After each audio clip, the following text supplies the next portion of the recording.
Olá pessoal, bom dia, boa tarde, boa noite e até boa madrugada para quem nos acompanha em diferentes horários. Eu sou o professor Davi e estou com você para mais uma videoaula. Vamos continuar nesta aula estudando o livro A Importância do Ato de Ler, de Paulo Freire. Já tivemos uma primeira aula apresentando o primeiro capítulo, a primeira parte do livro, e nesta segunda aula deste livro vamos estudar sobre a alfabetização dos adultos e suas relações com bibliotecas populares. Quero convidar você a pegar o seu livro impresso, assim como o meu, ou então abrir o PDF, a apostila na tela para acompanhar, ou o seu caderno para você fazer suas anotações, tá ok? Vamos lá? Nós vamos fazer como na aula passada, lendo alguns pontos importantes, relendo se necessário e fazendo a discussão. Eu acho muito importante você agora se desligar de muita coisa, porque este livro, em particular de Paulo Freire, é um livro muito complexo. Esta leitura não é uma leitura muito fácil de você compreender, de decifrá-la. Não é tão assim explícito. Você precisa ler nas entrelinhas para entender a ideia que Paulo Freire quer transmitir. Então, por isso, é um livro que precisa de muita atenção. Mas é um livro pequeno, é um livro curto. E a sua ideia central, ela não muda. É uma ideia central que trata da leitura do mundo, da leitura da palavra, mas que é precedida pela leitura do mundo. E aqui, neste capítulo, vamos ter uma apresentação também bem interessante, semelhante à que foi feita. Porém, sobre algumas posturas do professor, sobre algumas visões que ele tem acerca da educação. Ok? Então vamos lá. Falar de alfabetização de adultos e de bibliotecas populares é falar, entre muitos outros, do problema da leitura e da escrita. Não da leitura de palavras e de sua escrita em si próprias, como se lê-las e escrevê-las não implicasse em uma outra leitura prévia e concomitante àquela, a leitura da realidade mesma. Temos aqui, claramente, aquela reflexão ao tema do capítulo anterior, a leitura da palavra e a leitura do mundo. A leitura da palavra é aquela leitura só do texto. A leitura do mundo é a leitura do contexto, da realidade, ok? Então aqui se fala da leitura do texto, mas também da leitura da realidade, da leitura do contexto, que se dá antes e também concomitante àquela da palavra. Próximo. A compreensão crítica da alfabetização, que envolve a compreensão igualmente crítica da leitura, demanda a compreensão crítica da biblioteca. Então eu vou eliminar aqui aquela parte que eu acho difícil e vou deixar só assim uma parte que torna um pouco mais objetiva a nossa leitura, ok? A compreensão crítica da alfabetização demanda a compreensão crítica da biblioteca, ou seja, ter uma visão crítica, democrática, diferente sobre a alfabetização, demanda também uma visão igualmente crítica sobre a biblioteca, sobre esse espaço, que é o foco do estudo aqui. Ao falar, porém, de uma visão crítica, autenticando-se numa prática da mesma forma crítica da alfabetização, reconheço, e não só reconheço, mas sublinho a existência de uma prática oposta, e de uma compreensão também que, em ensaio há muito tempo publicado, chamei de ingênua. Então aqui nós vamos falar de visões sobre a educação e visões sobre a alfabetização. O que esse parágrafo nos diz? Ao falar da visão crítica, autenticando-se numa prática crítica, ou seja, a visão crítica não é você dizer que você tem uma visão crítica da educação. A sua prática de alfabetização, a sua prática de educação tem que ser igualmente crítica conforme sua visão. Então, ao reconhecer essa visão crítica, Paulo Freire também, ele reconhece, mas assina, ele descreve e apresenta uma prática oposta à prática crítica, que ele também já falou em outros momentos, chamando-a de ingênua. Então, nós temos a visão crítica e a visão oposta à visão crítica, que é uma visão ingênua. E nós, posteriormente, vamos falar sobre o que seria elas posteriormente. ok? Seria enfadonho insistir aqui exaustivamente em pontos referidos em outras oportunidades em que tenho discutido o problema da alfabetização. De qualquer maneira, contudo, parece importante, mesmo correndo o risco necessário de repetir-me um pouco, tentar aclarar ou reaclarar o que venho chamado de prática e compreensão críticas da alfabetização, em oposição à ingênua e à astuta. Idênticas às duas últimas no ponto de vista objetivo, distinguem-se, porém, quanto à subjetividade de seus agentes. Então vamos ver o que fala aqui. O nosso texto, o Paulo Freire, ele fala que por mais que ele venha repetir, ser repetitivo, ele não pode correr o risco de não deixar de falar sobre isso. Nós temos aqui a primeira visão crítica, ok? Crítica. Agora, oposto, em oposição a ela, nós temos, deixa eu escrever aqui embaixo, visão ingênua e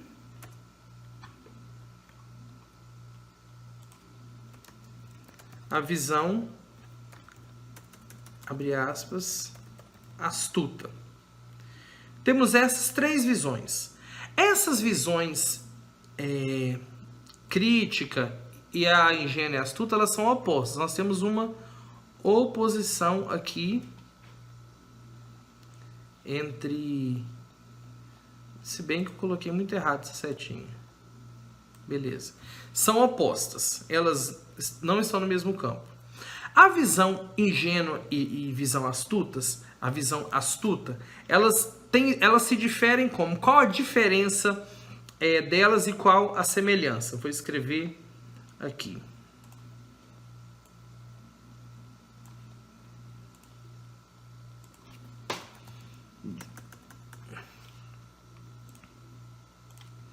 Diferença entre elas. Subjetividade. Semelhança. Objetividade. Objetivo, ok? Então, elas são semelhantes de um ponto de vista objetivo, mas são diferentes de um ponto de vista subjetivo. Mas todas as duas são opostas à visão crítica. Vamos continuar lendo. E lá na frente nós vamos poder explicar melhor o que é cada uma dessas visões, o que seria essa questão objetiva e subjetiva da diferença entre elas. Vamos nos ater inicialmente à visão crítica e à discussão inicial. O mito da neutralidade da educação. O que é isso? Neutralidade. Uma ideia de que a educação ela é neutra, ela não interfere em nada, de que a educação ela é simplesmente o ato de levar o aluno a ensinar a ler e escrever, puramente isso. Entendendo que a educação é algo que não faz nada além do seu objetivo de ensinar as palavras e fornecer aquela educação escolástica. Ok, só isso. Então, assim, essa ideia de que a educação ela é neutra, que tem uma neutralidade de educação, que a educação não pode se manifestar, que a educação não pode levar a pessoa a pensar, não pode ensinar ela a ser crítica, essa ideia da neutralidade vai ser bem discutida agora e nós vamos fazer uma análise. O mito da neutralidade da educação, que leva à negação da natureza política do processo educativo e a tomá-lo como um que fazer puro. O que é que fazer? Que fazer, deixa eu até falar aqui que eu anotei aqui na frente, é um trabalho rotineiro, uma tarefa, um compromisso. Ou seja, tomar a educação, o processo educativo, como um que fazer puro, ou seja, como uma tarefa rotineira, simplesmente, em que nos engajamos a serviço da humanidade, entendida como uma abstração, ou seja, para entender que a educação é neutra, a gente tem que negar toda a natureza política do processo educativo, que educação não pode se envolver com a questão política do pensar, do agir, do refletir, inferir sobre a realidade, sobre a sociedade e entendê-la como uma tarefa rotineira comum em que nós fazemos a nossa tarefa simplesmente para cumprir a tabela, ok? O mito da neutralidade da educação é o ponto de partida para compreendermos as diferenças fundamentais entre uma prática ingênua, uma prática astuta e outra prática crítica. E eu sempre gosto de eliminar, eu estou fazendo isso para me compreender melhor o livro de Paulo Freire. Eliminar essas entrelinhas aqui, embora nos digam muito, para entender a frase. O mito da neutralidade da educação é o ponto de partida para compreendermos as diferenças fundamentais entre uma prática ingênua, uma prática astuta e outra prática crítica. Copie essa frase, ok? Vamos falar agora da educação crítica. Do ponto de vista crítico, é tão impossível negar a natureza política do processo educativo quanto negar o caráter educativo do ato político. Precisamos lembrar que, para Paulo Freire, todo ato educativo é um ato político. Tenha isso em mente, isso está muito claro neste livro.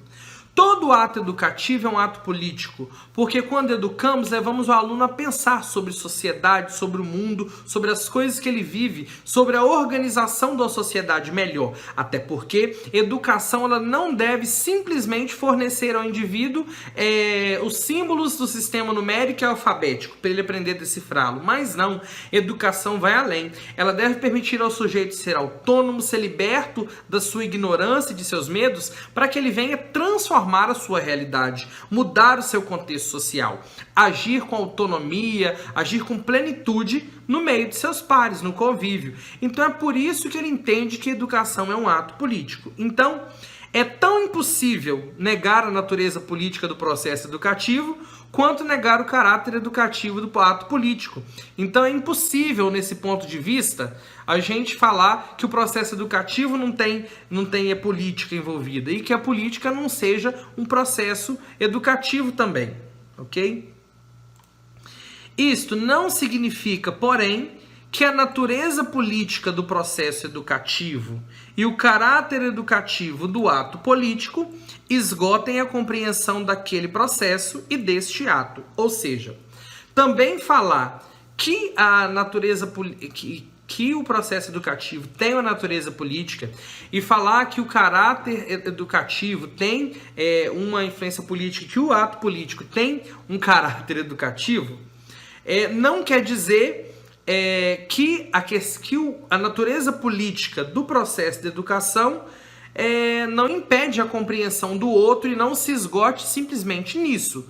A educação não é simplesmente um ato político, tampouco um ato político é simplesmente um ato educativo. Não se esgota nisso, ok? Mas precisamos entender que existe e que está presente.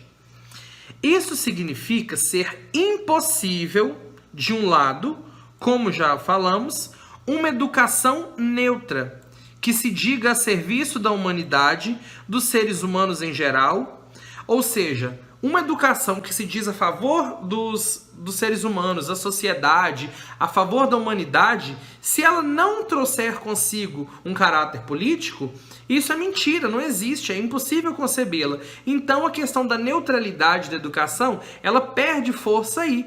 Então é impossível uma educação ser neutra se a educação precisa transformar para tudo isso. De outro lado, uma prática política esvaziada de significação educativa. Se uma prática política estiver vazia de ensinamento, de ideia, de pensamento, de reivindicações, reclamações e orientações, essa prática também ela é vazia, ela não tem sentido. Nesse sentido, é que todo partido político é sempre educador e, como tal, sua proposta política vai ganhando carne ou não na relação entre os atos de denunciar e de anunciar. Olha que frase ousada. E eu acredito que na perspectiva que a banca propõe para para induzir esse livro, o que eu achei assim um pouco estranho, porque esse livro ele é muito explícito quanto à questão política da educação. Ele vai assim de encontro, ele vai assim contra qualquer ideia de teoria de escola sem partido, porque que fala da questão política relacionada à educação, no sentido de que todo partido político é sempre educador. Olha que afirmação contundente, bem forte, porque a proposta política ela ganha carne, ela ganha corpo, nos atos de denunciar, nos atos de anunciar, na construção do seu projeto. Infelizmente, eu, Davi, acredito que hoje a configuração partidária dos partidos não seja a mesma de 40 anos atrás, tempo em que Paulo Freire escrevera esse texto. Porém, eu acredito que é tempo de pensar na ressignificação para a política, ver como ela deveria atuar. Ou seja, o trabalho dos partidos de buscar ideias, de anunciar ideias, denunciar também, deve ser educativo, deve permitir uma compreensão, uma ampliação da visão de propostas, de ideias para melhoria, ok? Mas é nesse sentido também que, tanto no caso do processo educativo quanto no ato político, uma das questões fundamentais seja a clareza em torno de a favor de quem e do que, contra quem e contra que. Fazemos a educação e de a favor de quem e de que. Portanto, contra quem e contra que desenvolvemos atividades políticas.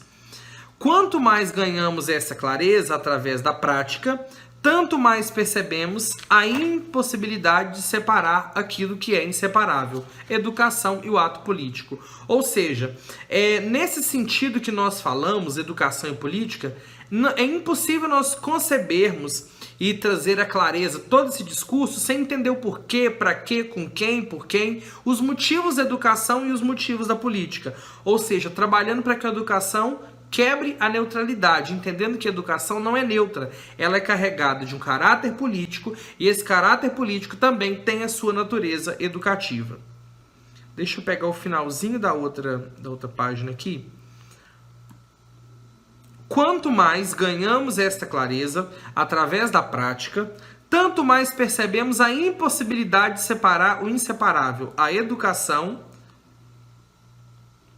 da política. Ok? Educação da política. Termina essa frase aqui, tá? É importante vocês copiarem. Entendemos, então, facilmente, não ser possível pensar sequer a educação sem que se esteja atento à questão do poder. Ou seja, agora a questão da política, a discussão acerca da política vai ser direcionado para uma questão de discussão acerca do poder. Não foi, por exemplo, a educação burguesa a que criou ou informou a burguesia, mas foi a burguesia que, chegando ao poder, teve o poder de sistematizar a sua educação. Os burgueses, antes da tomada do poder, simplesmente não poderiam esperar da aristocracia, no poder que pudesse em prática a educação que lhes... Os burgueses, antes da tomada do poder, simplesmente não poderiam esperar da aristocracia no poder que pusesse em prática a educação que lhes interessava. A educação burguesa, por outro lado, começou a se construir historicamente, muito antes mesmo da tomada do poder pela burguesia. Sua sistematização e generalização é que só foram viáveis com a burguesia como classe dominante e não mais contestatória. Então, havia um período em que a aristocracia estava no poder. A classe burguesa tinha educação burguesa, mas não foi a educação burguesa que formou a classe burguesa. A classe burguesa, chegando ao poder, teve a oportunidade de organizar e sistematizar a educação burguesa. Ou seja, não foi o processo educativo que construiu aquela sociedade, aquele grupo, mas foi o grupo que pôde oportunizar um processo educativo voltado para suas ideias. Por exemplo, quando a aristocracia estava no poder, os burgueses não podiam querer que os aristocratas colocassem em prática uma educação burguesa.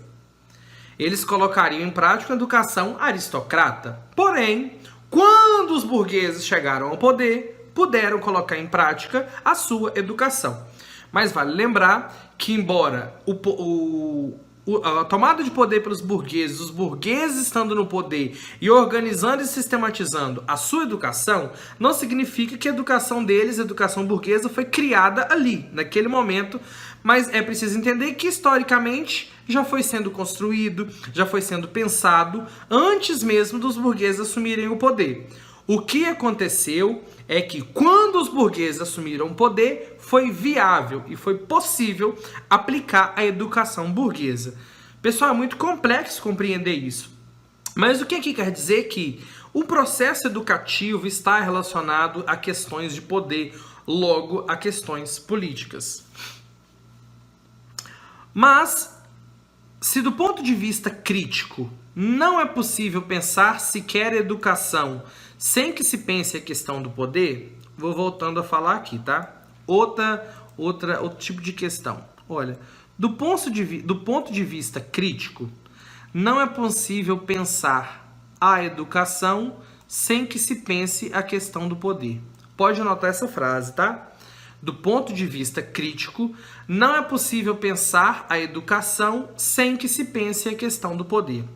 Mas, se do ponto de vista crítico não é possível pensar educação sem que pense na questão do poder, se não é possível compreender a educação como uma prática autônoma ou neutra, isto não significa, de modo algum, que a educação sistemática seja uma pura reprodutora da ideologia dominante. Ou seja, se não for possível compreender educação como uma prática autônoma, que tem autonomia, ou como uma prática neutra, que não faz nada, que não emana ideia, que não leva a pensar, se a pessoa não conseguir compreender essa característica da educação, também não significa que educação sistemática, que educação organizada, seja apenas uma reprodução da ideologia dominante. Se você não vê a educação como neutra, também não quer dizer que você vê a educação sistematizada com a imputação, como algo imposto pela classe dominante. As relações entre a educação enquanto subsistema e o sistema maior são as relações dinâmicas, contraditórias e não mecânicas. Ou seja, quando nós temos as relações entre educação no sistema menor, micro, e a relação com o sistema maior, o sistema macro, nós precisamos entender que essas relações, elas são dinâmicas e às vezes contraditórias. Às vezes é possível haver relações contraditórias de contestação, entendendo que no espaço democrático há contestação, mas não são relações mecânicas, são relações naturais, são relações orgânicas que fluem do contexto democrático.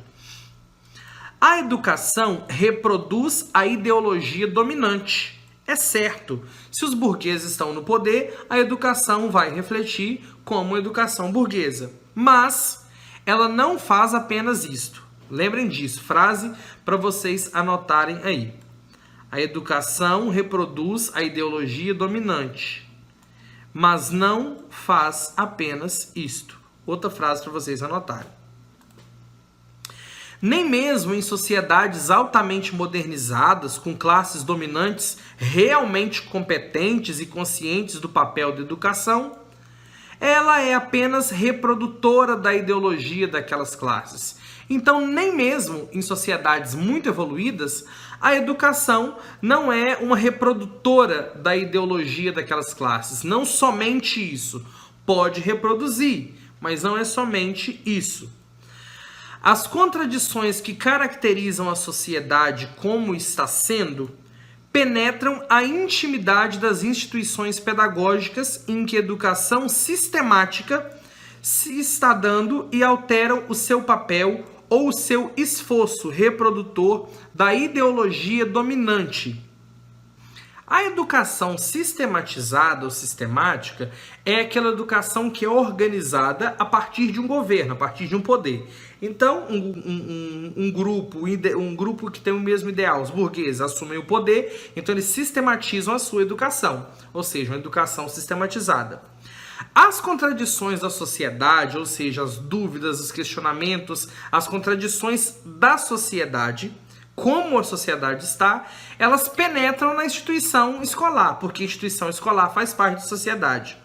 E nessa instituição escolar é onde a educação sistemática está sendo penetrada, onde ela está sendo executada. Aí, essas contradições, elas alteram o papel dessa educação sistemática e a sua relação em reproduzir a ideologia dominante.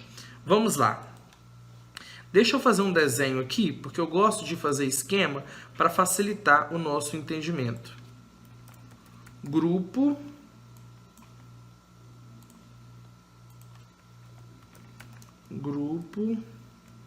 dominante.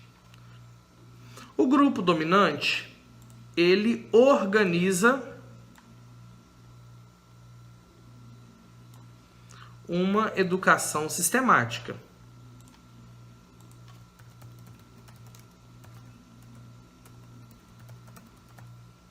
Beleza. O grupo dominante da sociedade vai organizar uma educação sistemática. Essa educação sistemática, ela acontece onde? Onde ela acontece? Ela acontece na escola.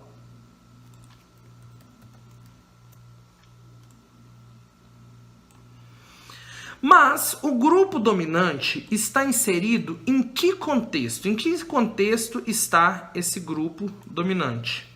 Ok? O grupo dominante, ele faz parte da sociedade.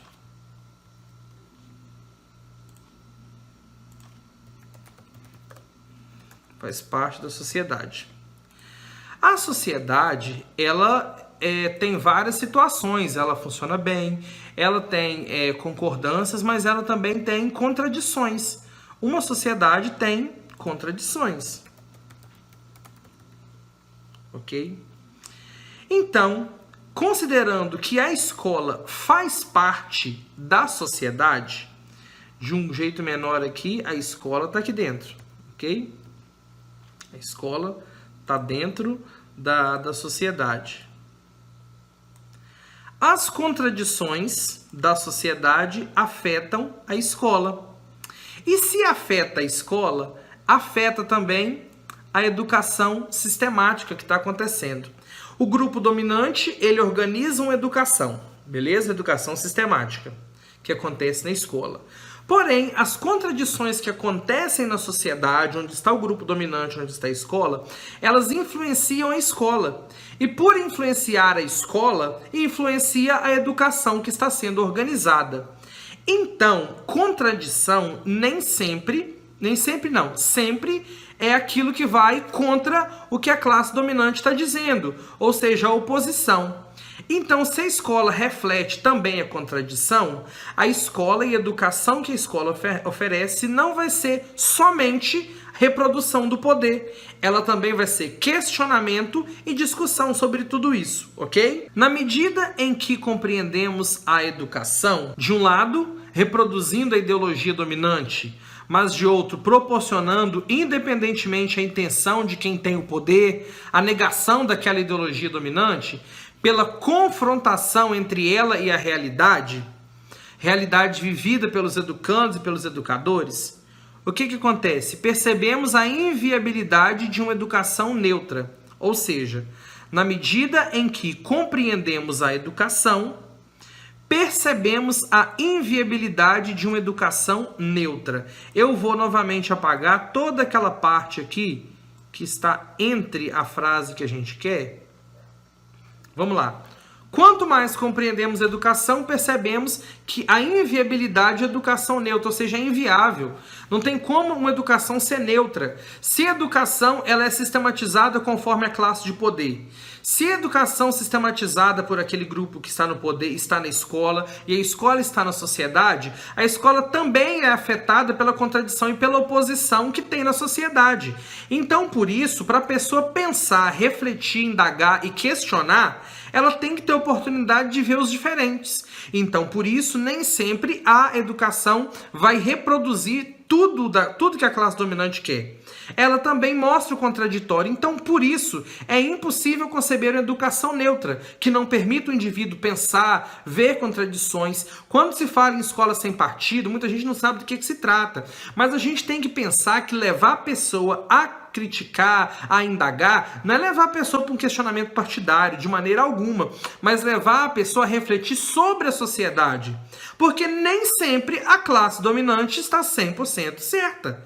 Então, é preciso que as pessoas sejam incentivadas a criticar conscientemente, a reivindicar, a ser oposição crítica e consciente. Então, a escola precisa estar atrelada a uma educação crítica e, de maneira alguma, a uma educação neutra ou pautada na neutralidade. A partir desse momento, falar da impossível neutralidade da educação já não nos assusta ou intimida. É que o fato de não ser o educador um agente neutro não significa necessariamente que deve ser um manipulador. A opção realmente libertadora nem se realiza através de uma prática manipuladora, nem tampouco por meio de uma prática espontaneísta. O espontaneísmo é licencioso, por isso irresponsável. O que temos de fazer, então, enquanto educadoras ou educadores, é aclarar, assumindo nossa posição, que é política, e sermos coerentes com ela na prática. Ou seja, entendendo então que a educação ela não pode ser neutra, que a educação ela precisa ser crítica, ter uma visão, uma conotação crítica e política, a gente entender que o professor ele não é neutro. O professor ele não é neutro, ele é um agente ativo. Agora, falar que o professor não é neutro não quer dizer também que ele vai manipular o processo, que ele vai ser um controlador do processo.